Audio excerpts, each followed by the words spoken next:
Page 14, first loss. Let's talk about this piece. Looks a little ugly. We'll just break it down and see what we get. I look it over. It's about 4 lines long. Clef signs are treble and bass clef. The sharp, there's one sharp in the key signature, so that's either in G major or A minor. If you look at the end, last measure you hear, it sounds like E minor to me. I'm guessing we're in E minor. Since it says we're in E minor, okay. Just make sure you're doing the scales for both, the G major and the E minor scales, and you probably should be doing these 2 octaves by now. I assume you know the scales. And then be sure and do the arpeggios too, at least 1 octave on those. And 2/4 time, but we got 8th notes going crazy. Let's take it one hand at a time to make sure we understand what's going on. The right hand is here, so when you're here. Actually, if you look at the second full measure, the thumb's here. So the thumb's kind of covering 2 notes, and it's and 1. We're coming in on the end of 2. 2 and 1. 1 and 2. Scrunch up. 1 and 2. 1 and 2 and second finger. And then 3. It's a repeated note. We're just changing hand position. Again, thumb 3. Cross the 1 and 2 and just reach up. You do it again. That's pretty much it for the right hand. Left hand, they start out with bass clef and then they introduce a treble clef. They could have just given you a treble clef to begin with, but whatever. But the point is, when the left hand comes in, it's treble clef. And then with 2, so you're here. So it's 1 and 2. Now that G's tied, you hang on to it. 1 and 2, 1. See, the first note's tied each time. And the second line, now it's not. It's 2, they want 2. I mean, you're here, you could have done a 3. Whichever, just play them. And during the rest, come down. And then come down again. This is second line, third measure. 1 and 2 and 1 and 2. See, that B is tied. Again, the second line, third measure. 1 and 2 and tie and rest. And then you come back up and do it again. Put the hands together slowly and carefully. I don't care if I hesitate, just whatever. I'm here and then I'm here. Hold that down. So there for a little bit, I got 3 notes down. And these stay up and then up.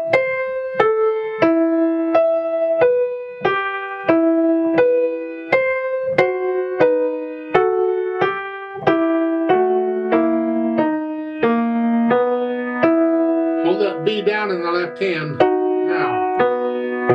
So there's a lot of overlap here. The second line, third measure again. It's here, hold that down. Now hold that down. Hold that down. And then you come up. And you do it again.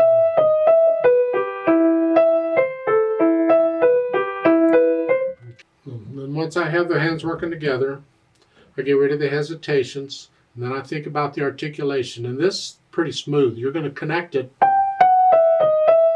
Up.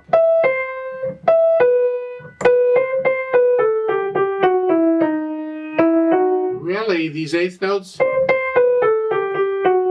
that really ought to be all slurred together as far as I'm concerned. Just they're not slurring repeated notes for some reason. Some publishers will, others won't.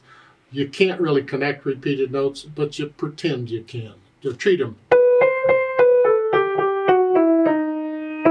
And you lift up. It's pretty connected, legato. Then the dynamics, F, P. Well, you think, okay, we're going to play this twice, right? First time F and the second time P. No, that's an F dash P. This is FP scrunched together. This means you start out loud and immediately come down to soft. So the first note or 2 are loud and then you come down. You have to be careful where it just sounds like an accent. So I would suggest maybe the first couple of notes are louder and then you're soft. So the loud lasts a little longer here. And here really it's kind of both hands. At the end of the second line you get another FP again loud. the idea, that's basically the dynamics. There's not a lot to it. It's quiet, except you're starting out loud each time. Then the speed. Well, that Nick Schnell thingy, this is an example of a German composer using German words. Rather than, he could have used the Italian words so we could all understand it. No, he's got to use German. Fortunately, the book is telling us what it needs, otherwise we'd have to look it up. Simply means not fast, like non-tropal. I don't know how fast not fast is. So you can probably find recording. I know you can find recordings, Album of the Young. You can just listen to the whole thing, all the different pieces in it, and get an idea. Just, it's not necessarily the speed of the beat, it's the overall feel of the piece. So the eighth notes are going to slow it down a little bit.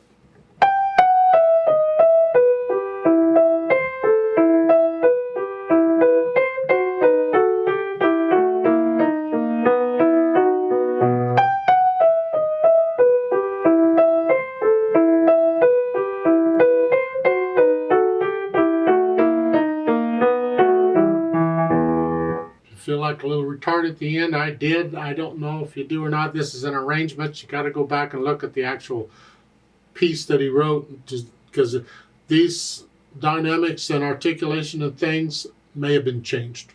Editors change things sometimes, and so that's why we use the Urtext edition sometimes, so we can see, because those aren't supposed to be changed. Those aren't supposed to be edited. They're supposed to put them in there like the composer did. But those have problems too. We gotta watch out. I like to have different editions so I can compare them. What's different between them? Because there will be some things different. Then you have to go research. So what did the composer want? Let's play this together very slowly. I'll give us 1.5 counts because we come in on the end of 2. I'll put the metronome on eighth notes again. I'm not going to do any louds and softs. We're not performing it, we're just checking notes and rhythms. Even one hand at a time if you have to. 1 and go.